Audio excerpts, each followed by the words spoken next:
Hey guys, it's Mathel here once again, and today I've got, well, basically a beginning, middle, and end of a character, which is the Freezing Pulse Assassin.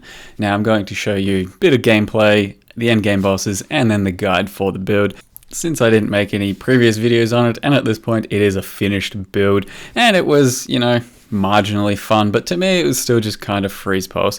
It has come a very long way since the original Freeze Pulse, and even in the past patch and the Threshold Jewel, it's become a lot better, and it is a very playable skill. But to me, I don't know, it sometimes feels amazing, sometimes just feels like a bit of Freeze Pulse.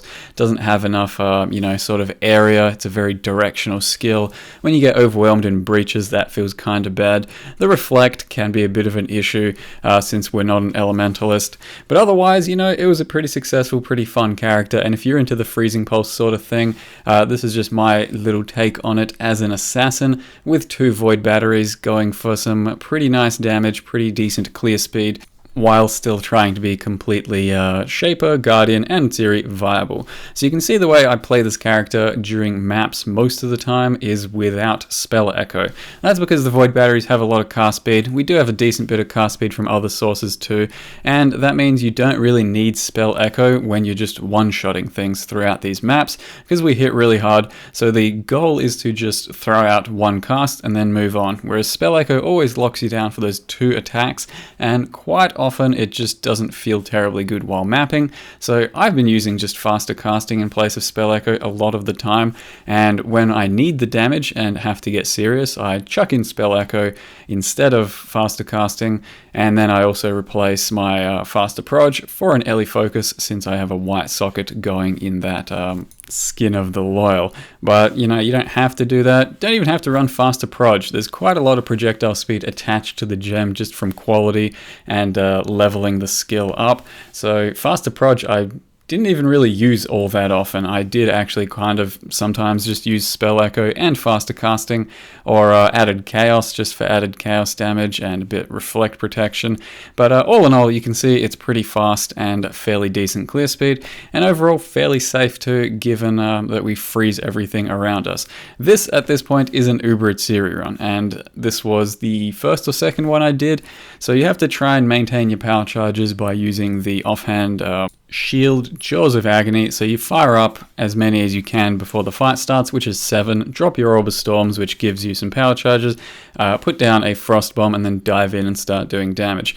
Likewise with the trio here, got pretty lucky on the kill there where she didn't really move, and for some reason I'm not dying to the dual striker either, but the DPS is pretty damn good, and you can see that we're fairly survivable with the Blasphemy Warlords, all of our flasks up at the same time, and some decent bit of leech because of that. So as well as that, we have Zeri here, Uber version once again. When I don't have my flasks up, as you can see, I have Frostbite on myself from the Curse on hit, and that puts me at something like 20 cold resist. So when I don't have flasks up, that means whenever I hit her like 1% reflect just shits on me. So for example there, you could see I had my flasks up, so I had good enough cold resist, and I didn't kill myself to her. But other than that, it's actually a pretty simple fight. Damage is good, leech is good, and we're CI, so not too much to worry about there.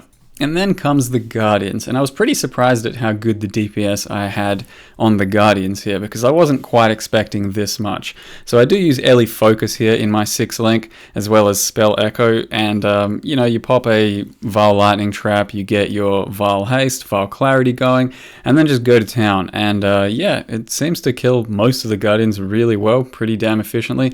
Not the fastest one in the world, but certainly not the worst either. And I managed to do 2 rounds of Guardians, all deathless, and then a Shaper, 2 Shaper runs, one of which was deathless, one of which I died once, I believe. So it was pretty good stuff for boss killing, surprisingly. It's just the Lightning Warp playstyle, as you can see here. It is pretty nice and precision at a lot of times, but it also isn't the fastest thing in the world, and right there, for example, I messed up by accidentally warping on top of her or near her, and that almost got me killed. But DPS was insane, leech was insane, so managed to survive that as well.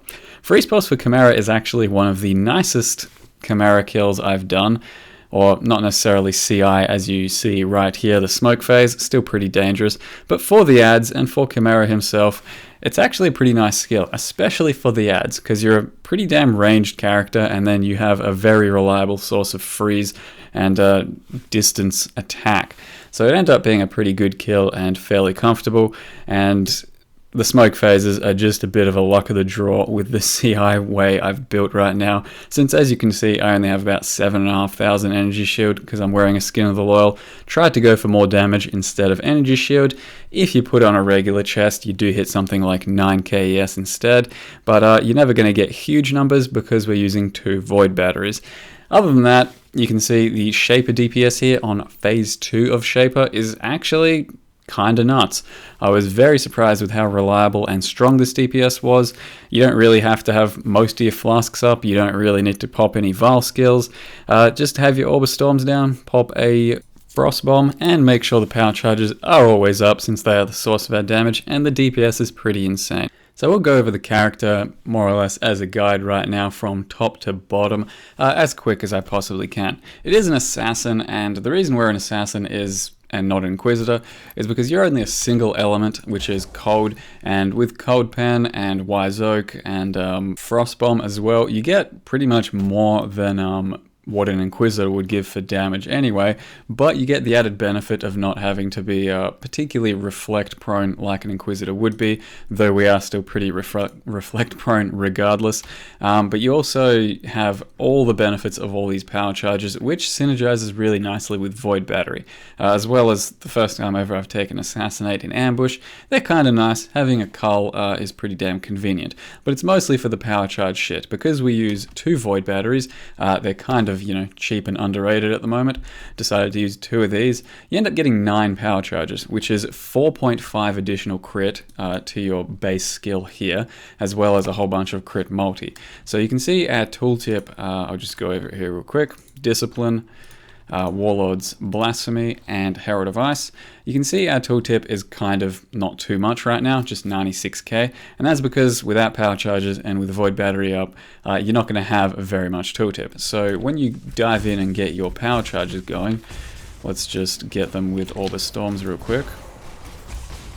There it is. 800,000, well there you go, 600,000, that's without flasks or anything. About 600,000 in our, endgame setup with Ellie Focus and Spell Echo. So you end up, putting your damage to 6 times higher because of the power charges. So it's very important to sustain your power charges with this sort of build, and that's why Assassin's pretty damn good for it, because this node goes a long way to sustaining with just Herald of Ice by itself, but then you have 90% crit in the end because of Assassin. So at the moment 25, with power charges up I have 92% crit, and that also makes Orb Storms way more reliable with the power charge on crit setup. So power charges sustain really easily with this setup, and it makes for a really comfortable playstyle. So that is a pretty bare bones version of how we built the character and why we're Assassin over Inquisitor, but by all means you could be an Elementalist or an Inquisitor or even a Pathfinder, Occultist as well. There's plenty of other choices for Freeze Pulse right now, and with 2 Void Batteries. But currently, why we build Freeze Pulse and why it's kind of popular is because of the first Snow Jewel. So with 2 of these, in your tree, you get 4 additional projectiles, meaning you save on GMP, whereas before you needed GMP. So it makes for clearing pretty nicely, just having GMP always, while not nerfing your damage at all. So it makes Freeze Pulse pretty good, and there's a bit of additional damage to go along with it as well. Besides that, we're going to use 1 other jewel on the tree. Got a nice corruption there, cannot be silenced, some crit multi and some resist, and the tree's fairly straightforward. You are starting as a shadow, have to get Val Pact, go down for all the CI goodness, Ghost Reaver, spell crit stuff, CI, some crit multi, needed 1 strength node, bit of flask nodes. This over here, practical application and nimbleness, is mostly how I avoid stun at the moment. It's not completely foolproof because it's only about 60% total, I think. 40, 55, 70% total, and it does sometimes get you stunned, but that stacked with the boot enchant of 80% chance to avoid being stunned means almost all of the time, you're never going to be stunned. So it feels pretty good when you stack those two together, but if you're really worried about it, use an Eye of Chiula. The amulet's not that big a deal, but I was happy to do that since it was available to me. As well as that, gives you a bit of stats. And then you just travel around the tree getting power charges, a second curse, and some more power charges, and some aura reservation nodes, so that you can fit in your Discipline, Herald of Ice, and Blasphemy Warlords. So there is a bit of a problem with Blasphemy Warlords. The range is pretty shit. It's probably about this large. So, you know, sometimes you might run out of mana or not leech appropriately, and that might get you in trouble against reflect mobs. Definitely be careful of that. So we do quite often use the Sibyl's Lament against tougher maps over our current ring, just to be a bit more reflect protected. If you're running into a lot of reflect problems, definitely use that. It's not too big a deal to lose a ring slot, but by all means, it's not optimal. That, I think, covers the tree. There is text on the left-hand side for the bandits, if you want to know those, and my 6-link that I usually use. But like I said, quite often I'm just playing around with different setups. So quite a lot of the time I'm playing around with faster proj and faster casting, because I happen to have a Skin of the Loyal with 2 white sockets. You only need 1 white socket if you're going to do it this way, but even then I don't often use faster proj. Quite a lot of the time I will just have Spell Echo instead and attack a lot faster. It's kind of up to you and what you have available to you. You could commit to faster proj with a green socket and then sub in slower proj whenever you want your single target, but it's not optimal because early focus is a lot more on the single target without reducing your projectile speed. As well as that, we have added chaos, which isn't amazing for the damage, but it's pretty comparable on tooltip to faster casting, for example, and it means you don't add any damage to your reflect, and also gives you some better leech with your Atziri's Promise. So that's something to keep an eye on too if you want to use it, though it by all means isn't optimal. The other sockets, I used the level 3 in power up until about level 90, and then I bought a level 4, and by all means, doesn't have to be level 4. Level 3 is plenty. And besides that, Controlled Destruction and Cold Pen. So that's pretty much the setup there. Play around with whatever you like. Like I said, I swapped gems quite routinely between all of these and whatever felt best at the time. So there's 2 Void Batteries. There's a Hubris with 12% Freeze Pulse cast speed. There's a damage enchant. There's a projectile speed enchant. Just whatever's available. They're all pretty good. I don't think it particularly matters. Gloves, very simple. Just some energy shield and some resists. The Brown Rot Whalers, they're, you know, good these days for just about everything, so why not use them? A Reduced Flask Crystal Belt, and tried to roll a couple of Opal Rings, one with a Scorn Essence, one with a Hatred Essence. Neither are particularly insane, but they're both pretty good, and you could get a bit more ES if you optimize those. And then the Amulet, some cast speed, some crit multi goes a long way too. As far as our gem setups go, I will mention, as I said, the Jaws of Agony in your weapon swap. So whenever you throw a trap, you have a chance to generate a power charge. So before we go into a boss fight, I weapon swap into the Jaws of Agony and throw my fire trap, which is attached to multi-trap and cluster trap. And quite often that means you can get your power charges up to 7 pretty quickly. It's being a bit of a douche right now. 4, 6, come on, 7. Then you weapon swap and you know, your Orbit Storms will get your next 2 charges up pretty damn quick. Does mean you have to then put on Herald of Ice real quick, swap back into your Frost Bomb and have your Golem and summon him. It can all be managed, and it is routinely managed, just a bit annoying. We then have Herald of Ice here, Vile Lightning Trap, and Summon Lightning Golem. Herald of Ice is pretty damn good for your power charge sustain because it applies quite a lot of the time to the non-crit portion of Unstable Infusion. Besides that, it's really good damage too, with all the damage scaling we have. And Lightning Golem just for some additional cast speed.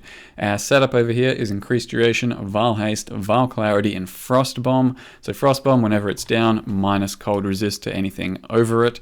And Vile Clarity, pretty essential for how fast we cast with our Freezing Pulse. You then have Warlord's Mark, Blasphemy, Discipline, and a level 3 Enlighten, and a Lightning Warp, Rapid Decay, and less duration. If you can somehow get your Lightning Warp into a 4-link, attaching a faster casting makes it a bit faster too, but with the amount of cast speed we have, not really necessary. It can sit on a 3-link happily, and it's a pretty damn good movement skill. Now, our flasks are something of a bit of a contention, I'd say. Wise Oak, try and get that in for sure with cold as your highest. So for me, my cold is only highest when I have all of my flasks up. So that's quite a lot of time whenever I need my DPS on demand. But make sure your cold resist is your highest overcap. Using a Sapphire flask, pretty much need to for reflect purposes.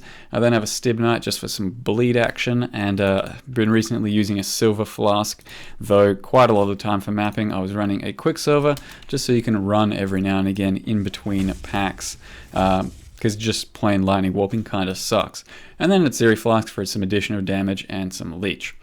I think that's about it for this character. We did hit level 91, and it was pretty fun playthrough. It was surprising, to be honest. Sometimes Freeze Pulse felt amazing, sometimes a bit lackluster, but I was surprised with what Freeze Pulse can do these days, and certainly something to look into if you want to try out some of the Threshold jewels, play around some Void batteries. You don't have to go the Void battery route, but it certainly seems pretty effective. That's the beginning, middle, end of character. Thank you very much for watching, guys, and see you next time.